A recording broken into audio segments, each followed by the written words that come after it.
Welcome to Have Drink Me. I'm your host, Dylan Polniak, and joining me today is filmmaker Dan Dobi. Welcome to the show. Hello. Thanks for having me. You're welcome. I asked you how you wanted to be introduced, and you gave me a lot of different things that I could say. Bearded man, filmmaker, wrestling fan. I figured I'd start with filmmaker, and we can kind of dive into all of it a little bit. It sounds good. I actually forgot that I told you all that stuff. Yeah, I figured have options. Why not? Yeah, it's all in an email. So you and I met at a party about 11 years ago. And I think you, out of all my guests, I've known you the longest out of every single person I've had on the show in the last 4 years. I'd love to hear that. Yeah, we met at a party in near UCF in Orlando, and people in the house were doing pottery. There was like a pottery party. So like people were drinking to see who could make the tallest vase in like a minute and stuff. Dude, I felt like college. Anytime I revisit that town or anywhere in Florida, it feels like college. I love it. I remember pottery, and I remember there would be a lot of denim shirts. That's all I kind of remember from that. Oh, yeah. Yeah. It was a lot of fun. I think you were living in LA at the time. And I think I made it out maybe like 6 months after that, 8 months after that. We're going to talk a little bit about you're big into punk music. You and I have gone to, shows together and stuff. We spent a lot of time talking about music and our back problems and pro wrestling. So, yeah, that's kind of what we're going to talk about today. That just defines me, all that stuff. Back problems, wrestling, and punk music. That's me. And long blonde hair and long blonde beard. Let's talk about it. We're drinking old fashions. Is this a go-to drink for you? Yeah, I think it's been like 12 or maybe 14 years since I've had soda. And I remember when I tried to cut that out of my system, I was like, all right, what's going to get the job done in the quickest, easiest way? And someone introduced me to old fashions a while ago, and I was like, oh, I don't like this. It's too strong. It needs Coca-Cola or it needs something. And then eventually I kind of just grew to, I think as my beard grew, my appreciation for the drink grew. Yeah. Organically. Have you perfected making the drink? Yeah, I just do it without sugar. I try to just have as little sugar as possible nowadays. And I feel like it's just better for you. And also like getting older, the hangovers with sugar, kind of brutal. So for me, it's pretty simple. This is kind of a dialed back one. It's literally just Angel's Envy, some orange bitters, with a nice spherical ice cube. And that's about it.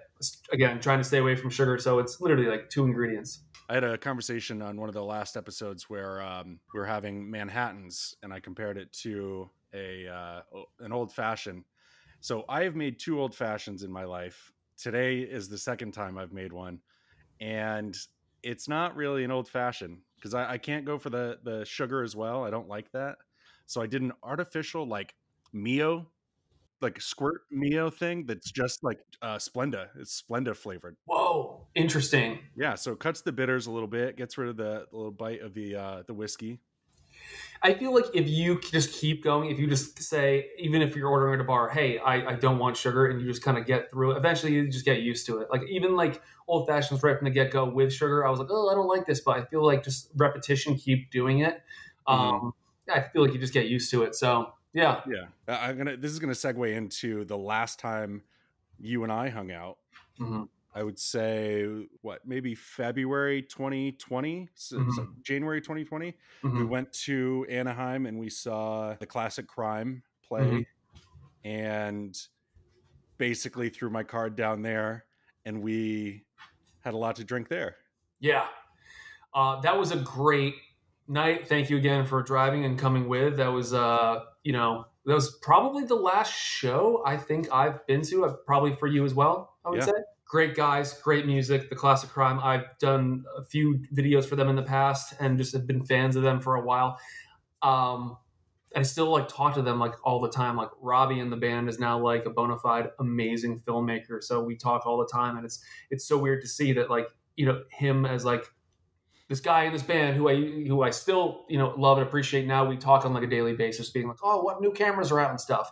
Yeah. So yeah, I'm glad that was the last show I went to, just so I can say oh, that was the last one we went to. It was a lot of fun, and then we hung out with them afterwards in their RV, and it was a lot of fun. Yeah, for many hours. Yeah, I'm sorry. I probably kept it a bit longer than you wanted to. And I remember one time in particular, I think you whispered to me like, "Can I have some of their booze?" And I kind of spoke for it because I know these guys are like my brothers. I'm just like, "Fucking take it, take whatever you want, man." Like, even though it wasn't my shit, but I felt like I was at home on that bus. I'm just like, "Yeah, take a whiskey. You want to pour it for you? Here you go." It was a lot of fun. Yeah, I met them all for the first time. The Classic Crime is one of my favorite bands, easily in my top 5. And I actually started listening to them back in 2009 because you had posted something about you doing one of their music videos. Mm-hmm. I was like, oh, cool. Well, let me check it out. And then, and now, I mean, I play them every single time I'm in the car. Yeah, great band, great guys. If you haven't heard of them, I would get into them. They're great. Old fashions. Delicious. Yeah, I think as time goes by, like all great things, it just gets better with age because the ice kind of melts into it a little bit more. Kind of mellows it out a little bit more. So yeah, for sure. What would you say is better, going to like a punk show drinking or a punk show sober? Well, not even a punk show, but like seeing like a live band. Oh, you gotta have a few drinks in you. I think the show before the Classic Crime, who knows, it could have been actually after when we saw them, but I went with my good friend Chris. We saw Thursday in West Hollywood, and I didn't know we were going to get so tore up, but we were just taking shots and we were drinking, and then like when we even got in right before they started, we took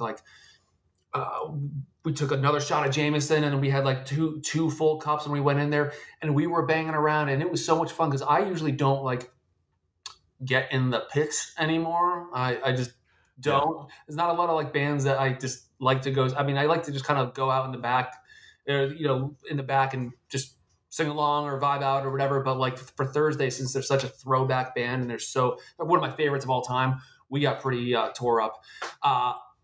Yeah, so I mean, I think everyone would probably agree that like all live music is probably better with a few drinks in you. You know what I mean? Yeah, I thought you were going to say all live music matters, and I was just going to pull the plug right here. We're done. Exactly. Oh my god. Yeah, we were talking a little bit about 2000s punk bands and shows and stuff, and I remember growing up, I was always like in the pit, 13, 14 years old. Like, I don't care if I like get beat up or thrown on the floor or knocked over. And now it's like, oh no, I have to be in the back. I'd like to be against a wall or something where I could like kind of lean so I don't have to stand for too long. Mm-hmm. But I definitely like having a drink in me. Mm-hmm. It's like it heightens everything. Like I like to listen to live music. I like to go to a live show completely based on like the emotion that you feel of being there. You can't hear anyone else. You're just listening to the band. And like when you have a couple drinks in you, it's like nobody even sees you. It's so much better. Yeah. And I think it lowers the inhibitions to like, sing along and kind of either like, get moving a little bit, Oh yeah. So smaller shows versus festivals. Were you ever big Vans Warped Tour kind of guy, or Bamboozle or Coachella, any of that kind of stuff? Bamboozle, yes. Everything outside of that, no. Growing up, we like, I don't know, I had an older brother. I have an older brother, Rob, who kind of was like my guide into getting into like punk music and bringing me to shows and stuff. And he's 3 years older than me. And as soon as he got his license, he would be, me and a few of my buddies would, hop in his car and we would go to like every show. My brother went to a lot of shows and I went there kind of went with him by proxy. I kind of grew up like hating things. Like, I don't know, I'm from Fairfield, Connecticut, and like Dave Matthews Band and Fish were a very big thing, like even in middle school. And for me, like, I don't know, it was immediately, my friends and I were like, no, it's either you listen to what we listen to or nothing. And we hated like Dave Matthews Band. And even like when Warped Tour came up, like even as a kid, high school, like we always heard like the posers going to Warped Tour, the people who like never really went to like the good shows. Mm-hmm. Like, oh, we're so excited for Warped Tour, the one freaking thing I do all year. It's like, dude, there's like 100 shows every fucking week, Yeah. and you're not going to any of them. And so it kind of just put a bad taste in my mouth. And I'm like, I went to one Warped Tour, and it just didn't feel right. It felt Mhm. like there was just a cluster of people who didn't know any of these bands, who were just there, shirtless dudes, chain wallets. I didn't like it. The one that I did like though was Bamboozle Mhm. in New Jersey. I went to one, and then I kind of after that didn't live in the area anymore, so I just didn't fly in to go there. I've been to a lot of festivals, a lot of bands that I've worked with in the past have done festivals, and I would go just to to support them. But for me, it's all about a 500 cap room, getting in there and just kind of having a little bit more of an intimate experience where you know that everyone there Is enjoys. there for them. Yeah. Mm-hmm. Yeah, I never went to any music festivals, or I never went to Vans Warped Tour or Coachella, but I did do Bamboozle in New Jersey Mm-hmm. in 2009, Mm-hmm. and I was on tour with a band because I had designed all their merch. So I was Mm-hmm. like, oh, I want to go on tour with them and sell it. I think it'd be fun to see who's buying stuff that I made, and we ended up getting into the Warped Tour, or sorry, the Red Bull tent, Mm-hmm. and It's fancy. just stayed there and just had cocktails like just endlessly. What band were Uh, you with? Amelie, Okay. PD Pizarro, Nate Parcell, Patrick Ridgen, Uh-huh. and then the fourth guy. Gotcha. I don't know. I mean, I might have heard of these people or this band. Yeah, they were Orlando guys too. Okay. They were kind of friends with our group of friends out there. Like, Uh-huh. I think like our group of friends knew people who knew their group of friends. So it was Mm-hmm. like, I mean, it's Orlando. You go to Orlando and you see 100 people just by going to Publix. So Mm-hmm. um, Getting a sub. yeah, so I'm sure you guys rubbed elbows at some point. Yeah, Um, most likely. so you from Connecticut, you hated Dave Matthews Band. Yeah. Have you listened to Dave Matthews Band lately? Dude, like last week. And you love Dave No, Matthews I Band? played it ironically. I played it just like I don't know why. I just played it like on all speakers on my Google Home. I'm just like, we're playing this for some reason. I think it's just Yeah. like just to hear what it sounded like, and I was like singing along to it. And but for some reason, I think I knew like 90% of the words. But yeah, I don't know. Like, there's a lot of bands that people like love that like back in the day, like my friends and I were just like, no, we don't listen to this. Like, we don't. And like, look, I know it's like good, but like Mhm. we used to like shit on Linkin Park because Yeah. I feel like there was a squad of people who liked them, and I'm like, you're not like us, so we don't like that. And like they would, Yeah.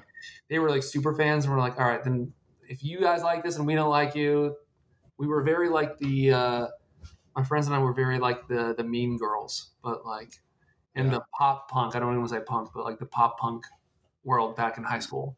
You guys were all in like tight pink dresses and long blonde hair. Yes, yes. So not a lot has changed.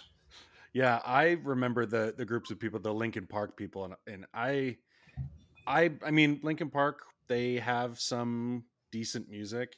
It's nothing I will ever put on, but if it's like on the radio, I'm like, oh, okay, cool.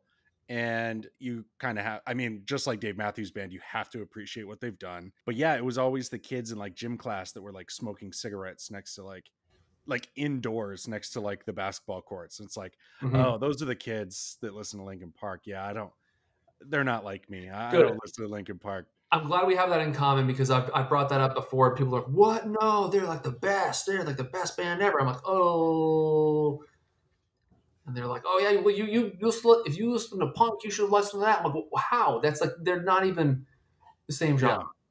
It's like, oh man, you don't listen to Stained or Disturbed or whatever, like all those bands, cigarette gym class bands. That's Wow, basically what they that's a are. really good way to put it. I've never even heard that like as a genre or like as like a title to put on people, but I love it. That's great. Yeah, dirty hooded sweatshirts with like the sleeves a little frayed. Mm-hmm. Yeah, those people. Growing up, and you were all these like 2000s punk shows that you would go to, and all the bands you listened to.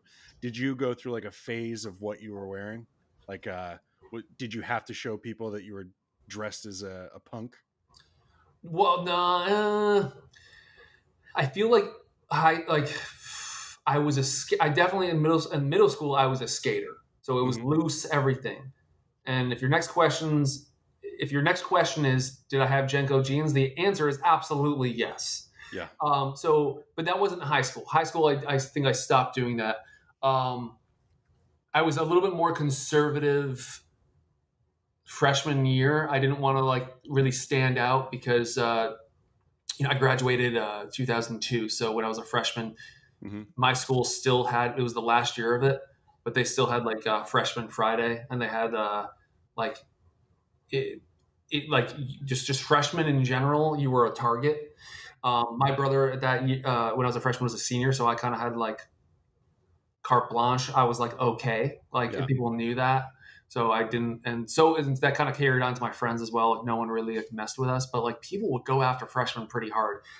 So I pretty much dressed relatively conservatively, but I think like senior year, I think I just like did a bunch of bullshit, and I just like, because I didn't care. I really didn't care at that point. I was like, last year in high school, I'll probably never see half these people ever again.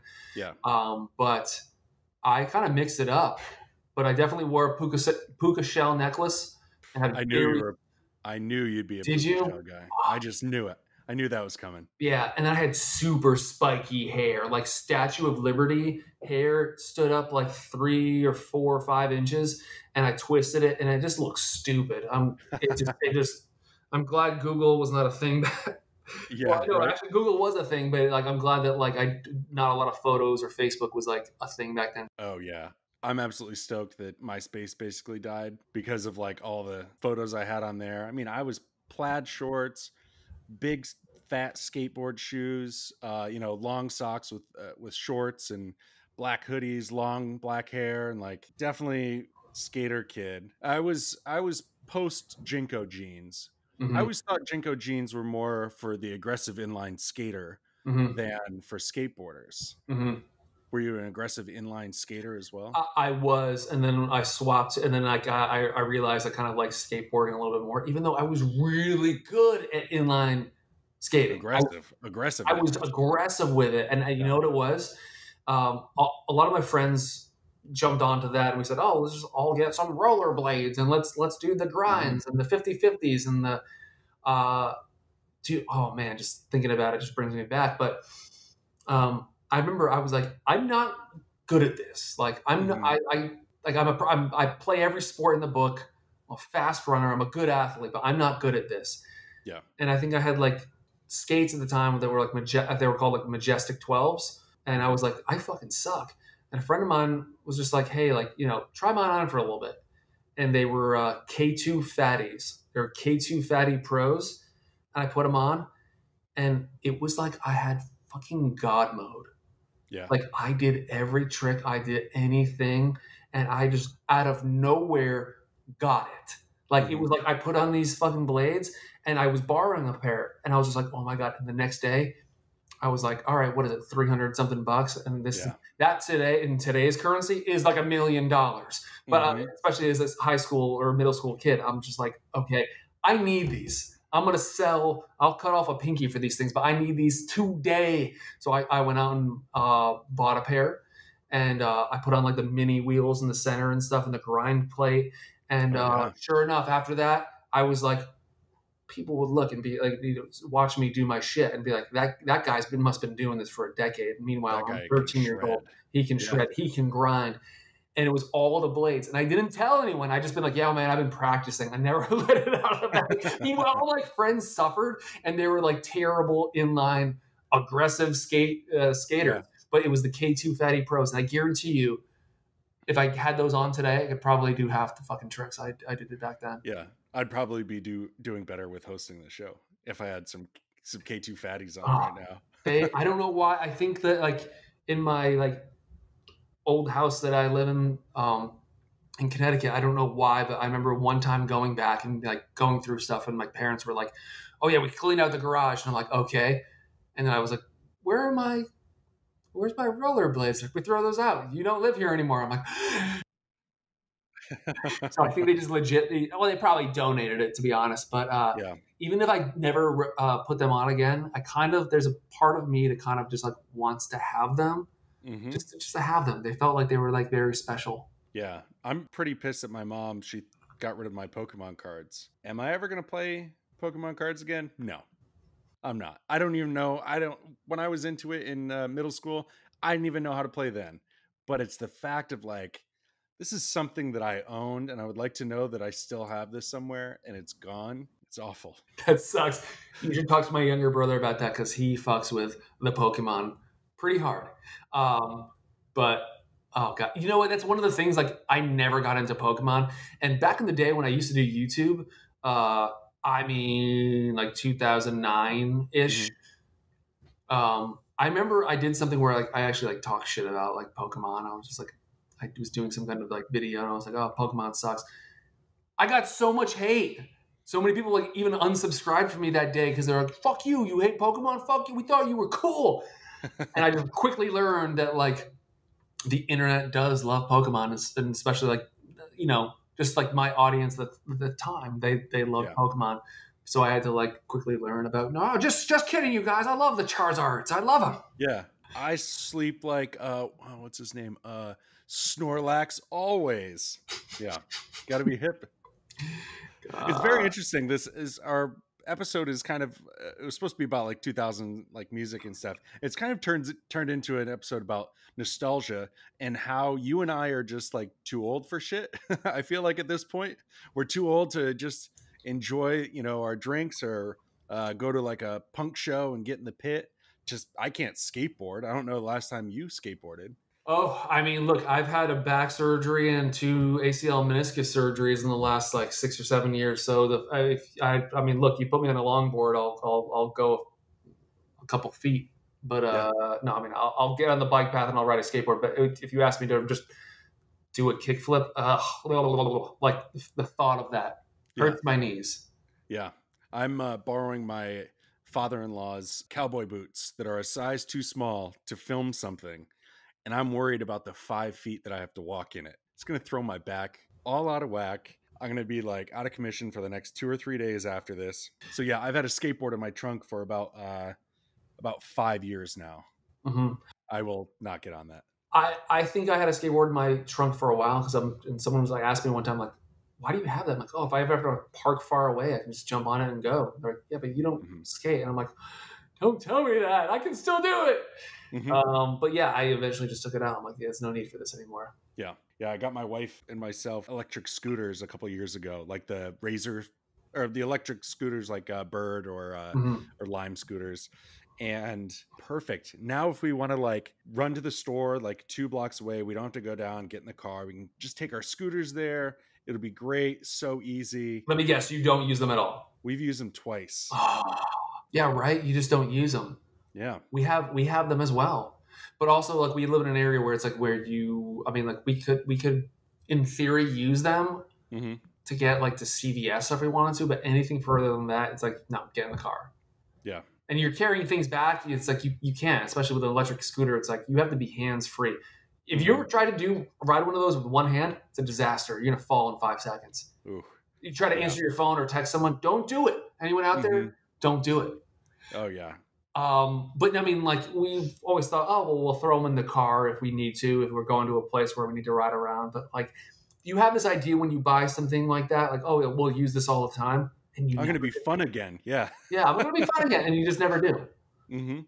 Yeah, we're going on a road trip. By the time this airs, we'll have already gone on the road trip. We're doing 12 states in 10 days. Oh, we can charge up the scooters. And we're going to like Mount Rushmore, Grand Canyon, all the places around here. Within a 10-day drive. And I was like, yeah, we can park the car and take the scooters just a little bit, drive around, Moab and like see all the rock formations and stuff. And then, my wife is smart and says, no, we're not going to do it. We've got the dogs. It's going to be so hot. We're going to have to charge them. You can only go, I think they die after 15 miles. So it's like, are we going to go get stranded somewhere in the desert? And so we need to sell them. How much did you pay for them? I got them for $350 each with a 2-year warranty included. So I didn't break the bank, but it was still like a decent purchase. I mean, it's like you getting your blades back in high school, you know, Mm-hmm. $300 thing, but we'll never use these. They're sitting next to me on the floor under my desk. They've been there for 2 years. Oh, I hate when, and I bet you that when you like ordered them and when you got them, you were very excited about it. Yeah. Don't you hate that? It's like I hate when like there's a thing that you want or that you're like, I need this either for like fun or for work. Like for me with cameras, I buy stuff all the time and I'm like, this is a justified purchase. I need this for work. It's going to help me with my craft. And then like, I think the idea of buying something, I think everyone kind of like has this in them where they're like, oh yeah, it's coming. I really want this thing. And then you get it and you're just like, okay. And maybe you use it for like 5 minutes, but you're like, I will use this. And all of a sudden you're like, no, I'm just not using this. Yeah, you were just saying this, you know, you're like, oh, I need this for my craft. So I pretty much just stick to like, if I purchase something that's not food or alcohol, is this something I can make money using? So like a new computer, I just bought a new keyboard. Can I make money using this thing? Will it pay itself off? And that's got to be my new mentality of, yeah, I'm not going to ride these scooters anymore. I'm not going to ride a skateboard anymore. Like I don't need to buy anything for that. So it's like, okay, I have to be a lot more practical. A lot more practical than I was back in the 2000s when we were going to punk shows. That's a really good way to put it. Just like, if can I make money with this? And and just being practical in general. There's a lot of stuff. I mean, like I love having as much gear as possible, but at the same time, it's like I'm constantly on Craigslist trying to hawk stuff off. Yeah. Because at the end of the day, like I can pay a DP X amount of dollars to come out and he will have everything. I'm trying my best to live as minimal as possible. I try every day, but then every day I buy new shit that like sometimes I need, sometimes I don't. But like at the end of the day, like I'd like to just kind of live like as minimal as possible. I got rid of I had a Mac Pro, the old garbage can Mac, and I just said I don't like the fact that this is outside of the screen. So I have an iMac Pro just because I want like less things on my desk. Yeah. Being frugal, I guess, you know, with the same mentality is this going to make me money? Like even with the liquor. So the liquor I'm drinking now, luckily this show pays for the liquor. Like, you know, doing this show gives me money to buy liquor to like still make it work. So even me buying my drinks for the show, I'm still making money. So wait, do you get paid by liquor companies to do stuff or? I mean, when it was a live show years ago, yes, but now, you know, through ads and through the store, that's where the money's coming from. Whoa. I can use the money from this to buy more stuff to put into the show because the show is not taking from my normal paycheck and the show's just not, you know, sitting there. So it's kind of the same thing. Can I make money with this purchase? And I can with liquor. Yeah, that's a really good way to like just live your life in general. Can I like, you know, and again, like talking about minimalism and stuff, just like, yeah, you don't really need a lot. Yeah. Yeah. Yeah. I love to collect things like, I was just saying this on an earlier episode. I just bought all of the new AEW Unrivaled Series 1 action figures just because I like to collect certain things, you know, 1990 Star Wars toys and, you know, All Elite Wrestling action figures now that they're coming out. But other than that, everything's can I make money with this purchase? The only thing I really collect, I don't really collect too much stuff, is like the Funko heads. I only have a few of them, but you know, I started with like, again, it's not a collection. It's like I have like 8 of them. Yeah. Daniel Bryan, Brie Bella, Mr. Peanut Butter from BoJack Horseman, the bad guy from Black Panther, and the Undertaker. What was it? Killmonger? Yeah. That was his name? And the Undertaker? So. Yeah. Nice. Oh, and I have Walter White as well. Walter White. Okay. Oh, I do want to talk about this since you just said Walter White. One thing that I absolutely love that you and your brothers do every year for Christmas is you guys do a brother family photo with Santa, and it's themed every single year, Mm-hmm. and I always look out for it while I've got you on the show and thinking about it. How did this come into play? And can you tell the listeners a few of the things that you guys have done? For sure. However, last year, I think we just did not do it at all. And the year prior, since I wasn't coming back, they actually got a stand-in for me, which was amazing. Yep. I love going back to Connecticut in general. I love seeing my family. I have like an amazing relationship with like my mom, my dad, my older brother, my younger brother. And just, I love the feeling of coming back. I think everyone loves the feeling of, hey, if you moved out of, your hometown or your home state and you come back, it's just like, there's something magical when you go back. The last 2 years, I have not gone back. So again, I think last year, they did not do anything, which is it's heartbreaking. And then the year before that, they actually got a stand-in. My brother went on Tinder, posed as a cute girl, and then got someone who looked like me and said, like, look, straight up, this is the deal. We need you for a photo. And the guy's like, yeah, I'm in. And they even offered to pay him or something. And he didn't take it, but yeah, he looked really similar to me. It was pretty funny. I still to this day want to meet him and shake his hand and be like, dude, good. That was awesome. It was really cool of this guy to do it. But yeah, I mean, I think it started that like we just went out when we did a photo and we made a weird my brothers and we went out and did a Santa photo and we made like a weird face, but we thought like it would be cool to give it to our parents or to like my mom or our mom. And we, I think that she was like, oh my God, I did look at the faces you guys are doing. Why would you and Santa's making that face too. But she's like, oh, but I like it. And then like next year we're like, all right, what can we do? And like my older brother, Rob, is like the brains behind majority operation. We would all agree to it, but he would usually he would be so excited months in advance. It wasn't even like Halloween yet. So this is what I'm thinking for the Santa photo. And we'll do this. And we would kind of just base it on like what was going on that year or just like, hey, let's just dress up as like luchadors. Or, 1 year when Breaking Bad was a big thing, let's dress up in hazmat outfits. 1 year we did juggalos. 1 year we were protesters. There was a lot that we did. One time we wore like sleeping masks and we're like sleeping with Santa. We had a blanket and stuff. But every year we did it, I was kind of like the voice of reason, where I'm like, hey, we can't go into the mall with masks or we can't go into the mall with hazmat suits. Yeah. It's just the temperature of everything in the world going on. And my older brother would be like, fuck you, you pussy, we gotta go. I don't care if people call the cops. I don't care if they call the bomb squad. We gotta go. We're dressing up in hazmat suits. I'm like, and wearing masks. I'm like, oh my God, no. And he would get really upset with me. Meanwhile, the youngest brother would just be like, I'm cool with whatever happens. Like he would just play it right in the middle where my older brother would be like, fuck you. And I'm like, no, I don't want to get arrested. And Mitch is like, oh, I mean, you can do whatever you want. I don't really care. Like, let's go. There's a problem with it. There's a problem. I don't care. But, yeah. So, I mean, every year we would do that. Thank you. So, I mean, like even thinking about it, like it brings back, funny. Yeah, it brings back a lot of good memories. We had a lot of, fun doing it every year, and we always get like people like taking photos or taking videos. And I think one of the years we did it, the guy who was taking photos with it was like, I'm taking a photo with you guys. So he took a selfie, and then it's other people were just like taking photos with us, which is like cool to see that like people were like into it. Yeah. And is it the same Santa every year? Sometimes it is. Sometimes he'll see us coming from a mile away, be like, those are the guys. Arrest them.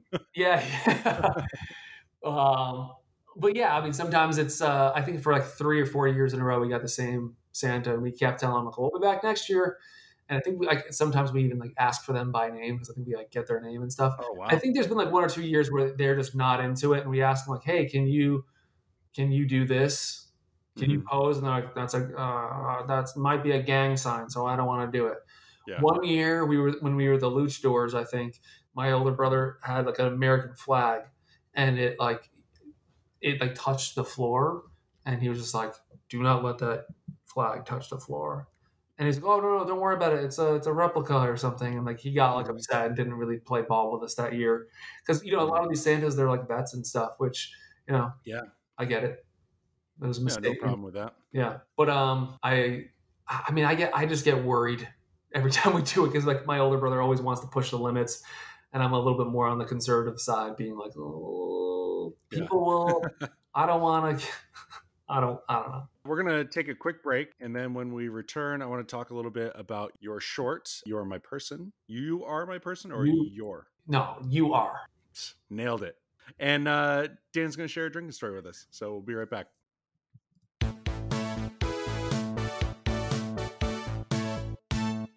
It's different. No. My situation. No. It's different because No, my it's wife. not. Yes, it is. No, it's not. No, it's not. Okay. Good morning. Morning.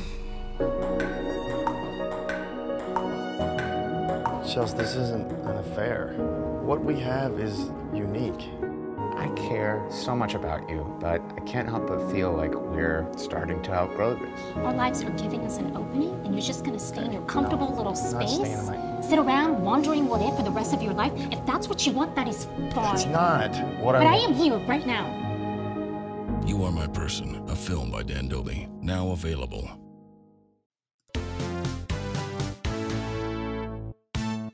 Dan, you did a short that you let me see, and I watched it, and I absolutely loved it.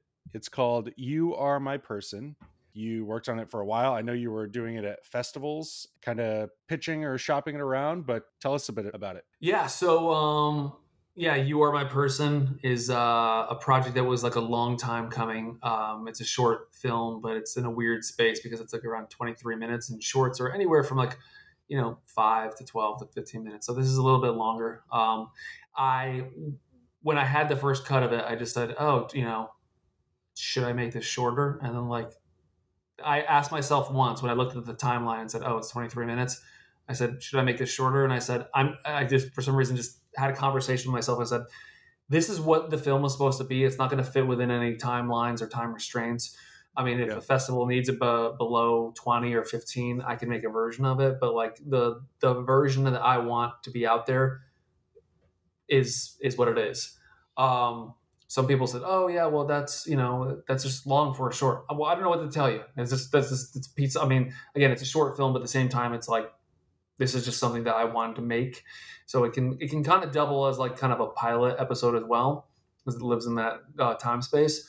Yeah. But yeah, I had the idea for several years and finally kind of got pushed into doing it. And it's to date my best piece of work ever that I've ever done. And anything that it's like I'm currently building a new website, and a part of me is just like, I just want to have that be like my website. Just like, hey, go watch this. So that's what I kind of want to be known as. For several years, I did, for over a decade, I did music videos with a lot of punk and hardcore bands, and even I did a lot of stuff with rap as well. But You Are My Person is just pretty much what I'd like to be known as a filmmaker. But in the future, this is the kind of stuff and the content that I kind of want to put out. I don't want to talk too much about it if people haven't seen it, but it's a project that's been near and dear to my heart and still is to this day. It's interesting because even when I shot it, there was a few scenes where I was actually like tearing up, and a lot of the crew was tearing up too. And it's only happened, I think, 2 other times in the editing process where I've actually like teared up while editing something. And if that can happen, I don't know. It was just a very emotional thing for me just to make this thing and to see it come to fruition. So when we finally wrapped production on it, the final scene was like in our house, and I just went to my room and I'm just like, oh, I'm so happy that I got it done. Cause for me, it was like a major accomplishment. Everything. I mean, there was a lot of hurdles to go over and a lot of things went wrong. And I know that whether you're doing a feature or short, a music video or anything, expect the worst. Things do and will go south. Yeah. But there was a lot of things that I don't even think I could speak of publicly that happened during this shoot that really was just I had to check myself and be like, oh wow, I've been doing this my entire life. I've been making, I've been doing content and being more of a service provider. But when I put up my own money and I started doing this and problems started happening, I mean, 9 times out of 10 when you're on a set and you're like, oh, don't worry about it. Well, it's these people's problem. At the end of the day, I'm going to sleep like a baby because it's their problem. Yeah. But like when it's your problem and it's your money and people are acting up on set and someone's saying something, it's like I kind of had to check myself, be like, this might not be for me. Mm-hmm. But sure enough, like I think the end result made me think, the exact opposite, where you just have to keep pushing and stuff. I'm really happy with it. If you haven't seen it or you were interested in it, just go to youaremypersonfilm.com. Immediately watching this, within the first minute, I was like, I like these two people who are telling the story right now. This is a fun thing to watch. I don't know where it's going, but it's entertaining and I'm in. And I had absolutely no problems with doing you said it was around 25 minutes or so? Yeah, 23, yeah. Yeah. And I had no problem because it was cool. I want to see what's going on with these two people. I want them to tell their story. This is great. I thoroughly enjoyed it. If anyone does not thoroughly enjoy it, don't even listen to my show because it was very good. I liked it a lot. From the process, what would you say, what was the most favorite part of you working on this? Was it the writing stage, the filming stage, the editing, reaction from releasing it? What would you say? Well, I think the highlight, first off, thank you for all of those nice words you said about it. I think the highlight for me, there's definitely phases of it, but the best moment I think I had was when we did the screening. When we did the screening of it in LA, the first time it was ever seen by all my friends. A lot of people came out. It was at a film festival, Silicon Beach Film Festival of 2019.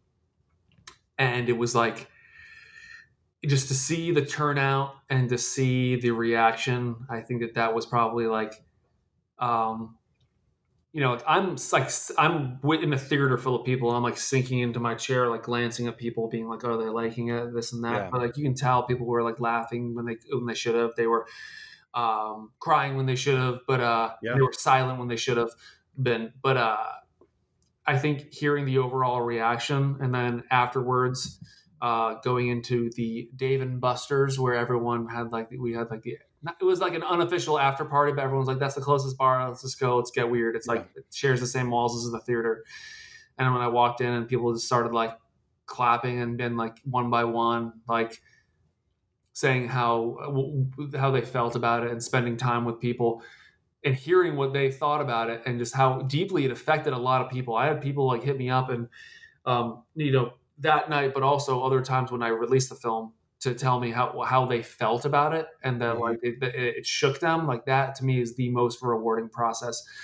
But again, producing it was fun. Just the overall process of it, it's work. A lot of people well, if you want to know if you want to be a filmmaker or not, write a script, put your own money into it, cast it yourself, do all those steps and do it and see what happens, because you're going to hit roadblocks all over the place, and it's just about adapting to it. Yeah.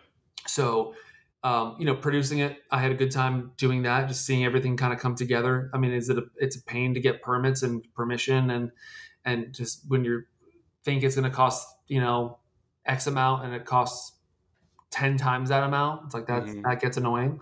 But shooting it was great. I did it so much pre-pro. I had a whole previs of what I wanted to do. So I knew exactly shot for shot, everything that I wanted to do. And then when I finally had a version, actually, I just said, let me just throw something on, on Premiere. It doesn't have to be the best. Let me just do it. And when I started just cutting it, it took a while, but also it came pretty organically. And when I finally had my first cut, I'm I don't know how much I have to really do to this, aside from sound design, do the score, color correction and all that stuff. But the bones were there. And when I saw that coming and without even coloring it or doing sound design or any music, I'm if the bones are here, we're in good shape. So to see it grow from script to production to post and then see it in front of people, for me, it was it was a major accomplishment. It was seeing an idea come to fruition and putting people, in a theater and having them watch it. It was wow, I actually did this. I knew it was possible. I've done every single step of the way beforehand, whether it was I was cutting feature films or I was like shooting for another short or another feature. I was like B-cam or on this film or something. For when it was finally me and I said, you know what, I'm not going to take anyone's money. I'm not going to take anyone else's opinion. I'm going to do exactly what I want to do. To see that come to fruition, I think, the flagship moment was when we released it or had the premiere of it. That was probably like my finest moment, I would say, as far as like how it felt in my heart. Yeah, you obviously got the reaction that you wanted. And in my opinion, you got the reaction that you deserved, because I find this to be a very entertaining story. And do you think that this is going to be this specific project, You Are My Person? Is this something that you want to move on into a new phase? Or because of this process, do you want to move on to a new story, a new challenge? All good questions, and I constantly think of what I want to do with this, whether I want to just say, hey, one and done, it's a short film and that's it, or make it into a series, or make it into a series that doesn't really follow these characters. It's more like a Black Mirror situation where it kind of deals with relationships, real stories, and real things that happen that no one really kind of like talks about. I might be leaning towards the latter, to be honest. We're coming up in December will be 2 years since I've shot it. And I just released it this past June. So, I think, I don't want to say bang for buck, but I think that it just might make sense to keep the story where that is. I have written so many log lines for other episodes and storylines that I wanted to do continuing this. But I think that I might just keep You Are My Person kind of like a series and just kind of write different chapters of different people and stuff, and just have it kind of follow a similar vibe and tone. Yeah, I think that's great. I'll definitely watch whatever's next. So we're at the point where let's get into drinking a little bit. We've had 2 now. You watched me do a shot, and that was fun. But share a drinking story with us. As a filmmaker, I kind of do a lot of things. I produce, I shoot, I edit. And, during a time in my early to mid 20s, I was an editor of a lot of music videos, rock, hardcore, punk, and a lot of rap. Yeah. And I had some ridiculous clients I worked for. This isn't the best story in the world, but like I can edit with a blindfold on just by hearing. Like I actually have never done it, but I guarantee if you put a blindfold on me, I could probably figure out how to do it. Yeah.